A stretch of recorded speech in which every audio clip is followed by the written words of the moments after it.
یوسف کا دل میں نے مطمئن کر دیا. بھائی دلوں کے اندر اطمینان دینے والا کون ہے؟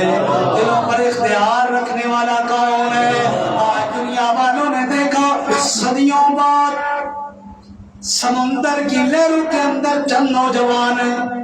ایک کا نام ان میں مشتاق احمد ہے، پاکستان سے کیا ہوا ہے، نہروں کے اوپر بیٹھا ہوا ہے، کشتی ڈاماڈول ہو رہی ہے، لگتا ہے ابھی گرے گا اور دنیا کے کافروں کے ساتھ ٹکر لینے کے لیے جا رہا ہے، اپنے غزہ کے مظلوم بہن بھائیوں اور بچوں کے لیے جا رہا ہے.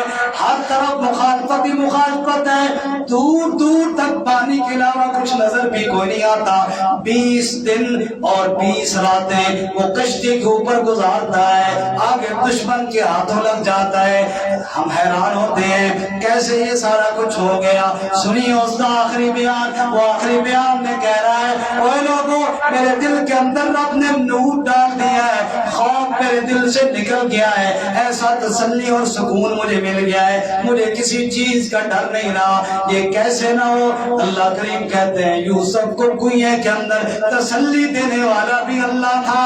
تو اللہ یوسف کو کنویں کے اندر تسلی دے سکتا ہے، صدیوں بعد ایک ایمان والوں کو سمندر کی لہروں میں بھی تسلی دے سکتا ہے. اللہ وَأَوْحَيْنَا إِلَيْهِ لَتُنَبِّئَنَّهُم بِأَمْرِهِمْ هَٰذَا وَهُمْ لَا يَشْعُرُونَ.